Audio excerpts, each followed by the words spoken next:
जय तुलसी माता। माता तुलसी माता को जल देने के क्या फायदे होते हैं दोस्तों?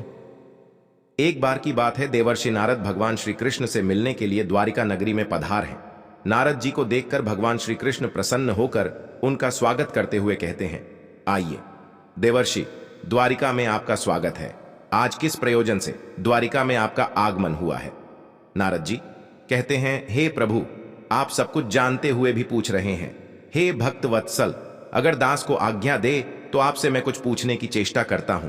बड़े दिनों से मेरे मन में यह शंका निर्माण हो रही है, सोचा आज आपसे पूछ ही लूं। श्री कृष्ण कहते हैं, हे देवर्षि, अवश्य पूछिए। आपकी हर शंका का समाधान करना मेरा कर्तव्य है। मैं जानता हूं कि आप अवश्य ही समस्त मनुष्यों के हित की बात ही पूछेंगे, इसीलिए आप निसंकोच होकर पूछिए। आपके मन में जो भी शंका हो उसका निवारण मैं अवश्य करूंगा। देवर्षि कहते हैं, हे प्रभु देवी, तुलसी माता का महात्म्य तो मैं जानता हूं और यह भी जानता हूं कि भगवान विष्णु को तुलसी माता का पौधा अत्यंत प्रिय है। किंतु हे प्रभु, तुलसी माता को जल देने से मनुष्य को कौन सा फल मिलता है? मैंने देखा है कि अनेक आर्षि मुनि तथा पृथ्वी लोक के निवासी तुलसी माता को जल अर्पण करते हैं। इसीलिए मैं आपके पास तुलसी माता को जल देने का महत्व जानने के लिए ही आया हूं। तुलसी माता को जल क्यों देना चाहिए और तुलसी माता को जल देने के क्या फायदे हैं? कृपया आप मुझे विस्तार से बताने की कृपा करें। भगवान श्री कृष्ण कहते हैं, हे देवर्षि, आप सत्य कहते हैं। वनस्पतियों में मुझे तुलसी माता सबसे अधिक प्रिय है। तुलसी माता साक्षात लक्ष्मी का ही रूप है। तुलसी माता पत्र के बिना भगवान विष्णु किसी भी प्रकार का भोग भी स्वीकार नहीं करते। हे देवर्षि, आज मैं आपको तुलसी माता को जल देने के महात्म्य की एक अत्यंत प्राचीन कथा सुनाता हूं। इस कथा के माध्यम से आपको आपके सभी प्रश्नों के उत्तर मिल जाएंगे। जो भी इस कथा को ध्यान से सुनता है उसे 100 वर्षों तक तुलसी माता को जल देने का फल मिलता है। इसीलिए देवर्षि, आप इस कथा को ध्यान से पूरा अवश्य सुने। देवर्षि कहते हैं, हे प्रभु, आपके मुख से साक्षात माता लक्ष्मी स्वरूपा तुलसी माता को जल देने का महत्व सुनना बड़े सौभाग्य की बात है। इसीलिए हे प्रभु, आप मुझसे इस आत्म को कहिए। मैं ध्यानपूर्वक इसका श्रवण करूंगा और इसका तीनों लोकों में प्रचार करूंगा। फिर भगवान श्री कृष्ण नारद जी को कथा सुनाने लगते हैं। प्राचीन काल की बात है, सहाय पर्वत पर करवीरपुर में धर्मदत्त नाम के एक विद्वान ब्राह्मण रहा करते थे। धर्मदत्त भगवान विष्णु की भक्ति करने वाले, एकादशी का व्रत करने वाले तथा भली भांति भगवान विष्णु की भक्ति में सदैव ही तत्पर रहते थे। वे नित्य तुलसी माता का पूजन किया करते थे। नित्य सुबह जागकर तुलसी माता को जल देना, तुलसी माता की परिक्रमा करना और संध्या के समय तुलसी माता के पास दीपक जलाकर भगवान विष्णु का नाम स्मरण किया करते थे। द्वार पर आए हुए अतिथियों का वे आदर सत्कार करते थे। द्वार पर आए हुए अतिथि को वे भगवान विष्णु का रूप मानकर ही उनका सम्मान करते थे। उस ब्राह्मण के गांव में भगवान विष्णु का एक अत्यंत सुंदर और शोभायमान मंदिर था। एक दिन वह ब्राह्मण सुबह जल्दी जागकर स्नान आदि कार्य संपन्न करके भगवान विष्णु के मंदिर की ओर निकल जाता है। उसके पास भगवान के पूजन की समस्त सामग्री होती है और साथ में तुलसी माता जल भी होता है। मंदिर को जाने के लिए जंगल के मार्ग से वह निकल पड़ता है। कुछ देर तक चलने के बाद उसे एक राक्षसी दिखाई पड़ती है जो उसी की तरफ आ रही होती है। उस राक्षसी की आवाज बहुत भयंकर होती है, जिसे सुनकर कोई भी भय से थर थर कांपने लग जाए। राक्षसी के दांत लंबे और टेढ़े मेढ़े होते हैं। उसकी लपल जीभ हुई लाल रंग की आंखें, नग्न शरीर और बड़े बड़े ओंठ, सिर पर बड़े बड़े सींग होते हैं, जिसे देखकर कोई भी साधारण मनुष्य भयभीत हो जाए। वह भयंकर राक्षसी ब्राह्मण को देखकर उसे खाने के लिए उसकी तरफ आने लगती है। राक्षसी सोचने लगती है, आज तो बहुत ताजा ताजा मांस खाने को मिलेगा। आज मेरा शिकार मेरी तरफ ही आ रहा है। उस राक्षसी को देखकर वह ब्राह्मण भयभीत हो जाता है और भगवान से रक्षा की प्रार्थना करने लगता है। वह ब्राह्मण उस राक्षसी से बचने के लिए झाड़ियों के पीछे छिप जाता है, लेकिन वह राक्षसी उसके नजदीक आ जाती है और कहने लगती है, हे मनुष्य, तुम मुझसे बच नहीं सकता, तेरी मृत्यु तय है। आज ईश्वर ने तुझे मेरा ग्रास नियुक्त किया है, इसीलिए तुम बचने का व्यर्थ ही प्रयास कर रहा है। इस जंगल में मुझसे कोई नहीं बच सकता। जो भी प्राणी मेरे पास आता है वह मेरा भोजन अवश्य बन जाता है। मुझे पता है तुम झाड़ियों के पीछे छिपा हुआ है। तेरी आकृति मुझे साफ साफ दिखाई पड़ रही है, इसीलिए तुम जल्दी मेरे सामने आ जा। राक्षसी की ऐसी बातें सुनकर ब्राह्मण के पसीने छूटने लगते हैं। वह भय से थर्रा उठता है, उसका अंग अंग कांपने लगता है। फिर वह ब्राह्मण भगवान विष्णु का स्मरण करते हुए सोचने लगता है, मैं भगवान विष्णु का परम भक्त हूं, नित्य उनकी पूजा करता हूं। मुझे राक्षसों से कैसा भय? अगर भगवान की यही इच्छा है तो मैं उस राक्षसी के सामने खड़ा हो जाता हूं। फिर वह ब्राह्मण साहस करते हुए बाहर आ जाता है और साहस करते हुए वह पात्र में रखा हुआ तुलसी माता को दल मिश्रित जल उस राक्षसी के ऊपर फेंक देता है। तुलसी माता दल मिश्रित जल राक्षसी पर पड़ते ही राक्षसी का अंग अंग जलने लगा और उसके सभी पातक नष्ट हो गए। उस जल के प्रभाव से उस राक्षसी का उग्र स्वभाव अचानक से शांत हो गया और फिर उसे अचानक से उसके पिछले जन्मों का स्मरण होने लगा। उसने पिछले जन्म में जो जो पाप कर्म किए थे वह सब उसे याद आने लगे और उसे नरक में कौन कौन सी सजाएं भुगतनी पड़ी थी, सब कुछ अचानक से उसे याद आ गया। फिर वह राक्षसी उस ब्राह्मण की ओर देखकर कहने लगी, हे ब्राह्मण देवता, आप कौन हैं? आपने मुझ पर यह कौन सा जल डाल दिया है जिससे मेरा अंतक शुद्ध हो गया है, मेरी तामसिक प्रवृत्ति नष्ट हो गई है। मैं तो यहां पर आपको भोजन समझकर खाने के लिए आई थी, किंतु अब मेरी भूख भी शांत हो चुकी है और मुझे अपने पूर्व जन्म के कर्म याद आने लगे हैं। किस कारण से मुझे राक्षसी का शरीर प्राप्त हुआ? पूर्व जन्म के पाप के कारण ही मैं इस दशा को पहुंच गई हूं। इसीलिए हे ब्राह्मण देवता, मुझे क्षमा करके बताने का कष्ट करें। ब्राह्मण कहता है, हे राक्षसी, मैं भगवान विष्णु का भक्त धर्मदत्त हूं और मैंने तुम पर तुलसी माता दल मिश्रित जल डाल दिया है जिससे तुम्हारे दुष्ट स्वभाव का नाश हुआ है। हे राक्षसी, तुम मुझे बताओ, तुम कौन हो? तुम कहां से आई हो? इस वन में राक्षसी बनकर क्यों भटक रही हो? किस पाप के कारण तुम्हारी ऐसी दुर्दशा हुई है? मुझे सारी बातें विस्तार से बताओ।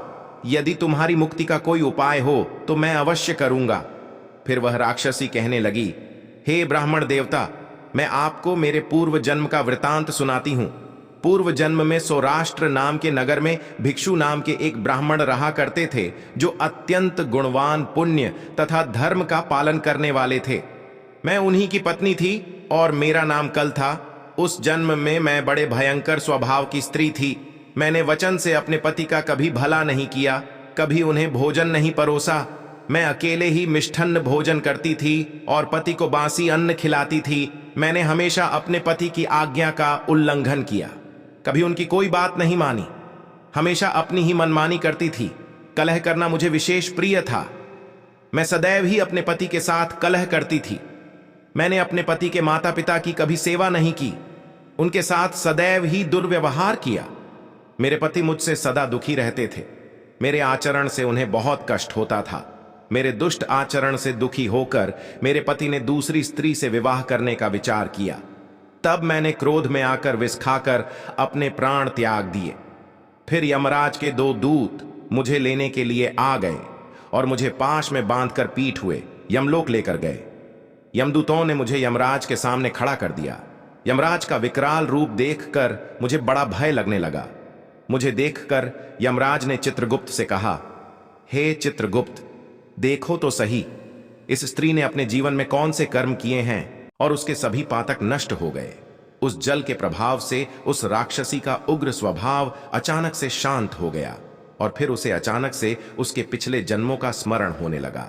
उसने पिछले जन्म में जो जो पाप कर्म किए थे वह सब उसे याद आने लगे और उसे नरक में कौन कौन सी सजाएं भुगतनी पड़ी थी, सब कुछ अचानक से उसे याद आ गया।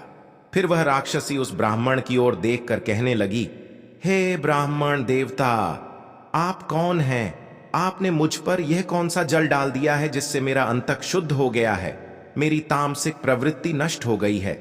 मैं तो यहां पर आपको भोजन समझकर खाने के लिए आई थी, किंतु अब मेरी भूख भी शांत हो चुकी है और मुझे अपने पूर्व जन्म के कर्म याद आने लगे हैं। किस कारण से मुझे राक्षसी का शरीर प्राप्त हुआ?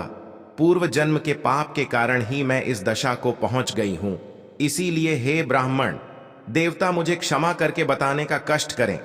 ब्राह्मण कहता है, हे राक्षसी, मैं भगवान विष्णु का भक्त धर्मदत्त हूं और मैंने तुम पर तुलसी माता दल मिश्रित जल डाल दिया है जिससे तुम्हारे दुष्ट स्वभाव का नाश हुआ है।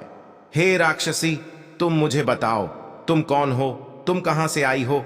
इस वन में राक्षसी बनकर क्यों भटक रही हो? किस पाप के कारण तुम्हारी ऐसी दुर्दशा हुई है? मुझे सारी बातें विस्तार से बताओ। यदि तुम्हारी मुक्ति का कोई उपाय हो तो मैं अवश्य करूंगा। फिर वह राक्षसी कहने लगी, हे ब्राह्मण देवता, मैं आपको मेरे पूर्व जन्म का वृतांत सुनाती हूं। पूर्व जन्म में सौराष्ट्र नाम के नगर में भिक्षु नाम के एक ब्राह्मण रहा करते थे, जो अत्यंत गुणवान, पुण्य तथा धर्म का पालन करने वाले थे। मैं उन्हीं की पत्नी थी और मेरा नाम कल था। उस जन्म में मैं बड़े भयंकर स्वभाव की स्त्री थी। मैंने वचन से अपने पति का कभी भला नहीं किया, कभी उन्हें भोजन नहीं परोसा। मैं अकेले ही मिष्ठान्न भोजन करती थी और पति को बासी अन्न खिलाती थी। मैंने हमेशा अपने पति की आज्ञा का उल्लंघन किया, कभी उनकी कोई बात नहीं मानी, हमेशा अपनी ही मनमानी करती थी। कलह करना मुझे विशेष प्रिय था। मैं सदैव ही अपने पति के साथ कलह करती थी। मैंने अपने पति के माता पिता की कभी सेवा नहीं की, उनके साथ सदैव ही दुर्व्यवहार किया। मेरे पति मुझसे सदा दुखी रहते थे। मेरे आचरण से उन्हें बहुत कष्ट होता था। मेरे दुष्ट आचरण से दुखी होकर मेरे पति ने दूसरी स्त्री से विवाह करने का विचार किया। तब मैंने क्रोध में आकर विष खाकर अपने प्राण त्याग दिए। फिर यमराज के 2 दूत मुझे लेने के लिए आ गए और मुझे पाश में बांधकर पीठ हुए यमलोक लेकर गए। यमदूतों ने मुझे यमराज के सामने खड़ा कर दिया। यमराज का विकराल रूप देखकर मुझे बड़ा भय लगने लगा। मुझे देखकर यमराज ने चित्रगुप्त से कहा, हे चित्रगुप्त, देखो तो सही, इस स्त्री ने अपने जीवन में कौन से कर्म किए हैं? इसने कोई शुभ कर्म किए हैं या नहीं? इसके पाप अधिक हैं या पुण्य? तब चित्रगुप्त ने मेरे कर्मों का लेखा जोखा देखते हुए कहा, हे धर्मराज, इसने तो अपने जीवन में कोई भी पुण्य का काम नहीं किया है। यह स्वयं मिष्ठान्न भोजन करती थी और पति को बासी भोजन खिलाती थी। इसीलिए इसे चमगादड़ के जन्म में डाल देना उचित होगा, जहां पर यह विष्ठा खाती हुई जीवन व्यतीत करे। इसने सदैव ही अपने पति से द्वेष किया है तथा इसकी प्रवृत्ति सदा ही कलह करने वाली थी। इसीलिए इसे सुवर्ण के जन्म में डाल दिया जाए, जहां पर यह विष्ठा का भोजन करती हुई समय व्यतीत करे। हे धर्मराज, इस पापी स्त्री ने जिस बर्तन में भोजन बनाया उसी बर्तन में हमेशा भोजन किया है। इसी दोष के कारण इसे बिल्ली के जन्म में डाल दिया जाए, जिससे यह अपने ही संतान का भक्षण करने लगेगी। इस स्त्री ने अपने पति को निमित्त बनाकर विषप्राश करके आत्मघात किया है। इस अत्यंत निंदनीय कार्य के लिए यह कुछ काल के लिए प्रेत बनकर पृथ्वी पर निवास करेगी। इसे दूतों के साथ मरु प्रदेश में भेज देना चाहिए। वहां पर यह अनेक वर्षों तक प्रेत का शरीर धारण करके रहेगी चित्रगुप्त के द्वारा। इस प्रकार से मेरे कर्मों का लेखा जोखा बताने के बाद धर्मराज ने अपने दूतों को आज्ञा देकर मुझे नरक में डाल दिया। नरक में अनेक वर्षों तक सजा भोगने के बाद मुझे अलग अलग प्राणियों के जन्म में डाल दिया गया। इस प्रकार से अनेक पशुओं के जन्म प्राप्त करके अब मैं इस जन्म में प्रेत बनकर घूम रही हूँ। प्रेत के शरीर में आकर मुझे 500 वर्ष बीत चुके हैं। इस प्रेत के शरीर में मैंने अनेक निष्पाप मनुष्यों को खाया है और अनेक प्राणियों का भक्षण किया है। फिर एक दिन मैंने भूख प्यास से पीड़ित होकर एक पुरुष के शरीर में प्रवेश किया। उस पुरुष के साथ मैं कृष्णा नदी के तट पर आ गई। वहां पर भगवान विष्णु के पार्षदों ने मुझे उस पुरुष के शरीर से निकालकर बलपूर्वक वहां से भगा दिया। हे ब्राह्मण देवता, तभी से मैं भूख प्यास से व्याकुल होकर प्रेत बनकर इधर उधर भटक रही हूं। आज मैं इस जंगल में अपनी भूख मिटाने के लिए ही आई थी, तब मेरी नजर आप पर पड़ी, किंतु आपके हाथ से मेरे ऊपर तुलसी माता दल मिश्रित जल पड़ने से मेरे पाप नष्ट हो गए और मुझे मेरे पूर्व जन्म का स्मरण हुआ, जो मैंने आपको सारा सारा बता दिया है। हे विप्र, वह आप मुझ पर कृपा कीजिए। आप कोई पुण्यात्मा दिखाई पड़ते हो, कृपया आप मुझे इस प्रेत के शरीर से मुक्ति दिलाई माँ। दत्त ब्राह्मण कहता है, हे राक्षसी, तीर्थ, स्नान, दान तथा व्रत आदि कार्यों से मनुष्यों के पाप नष्ट हो जाते हैं, किंतु इस समय पर तुम प्रेत के शरीर में हो, इसीलिए यह कार्य तुम नहीं कर पाओगी। तुम्हारी ऐसी दुर्गति देखकर मुझे बड़ा दुख हो रहा है। तुम्हारा दुख देखकर तुम्हारा उद्धार किए बिना मेरे मन को शांति नहीं मिलेगी। मैं भगवान विष्णु का भक्त हूं और मैं नित्य तुलसी माता को जल देता हूं, क्योंकि तुलसी माता पत्र के बिना भगवान विष्णु किसी भी प्रकार का भोग स्वीकार नहीं करते हैं। इसीलिए प्रत्येक घर में तुल का पौ अवश्य होना चाहिए। जहां पर तुल का पौ हो उस स्थान के आसपास थूकने से घोर अनर्थ हो है। तुलसी माता के पास जल से भरा हुआ पात्र भी नहीं रखना चाहिए। तुलसी माता के पौधे के पास दीपक जलाने के बाद दीपक को वहां से हटा देना चाहिए, क्योंकि तुलसी माता के नीचे बुझा हुआ दीपक रखना अशुभ माना जाता है।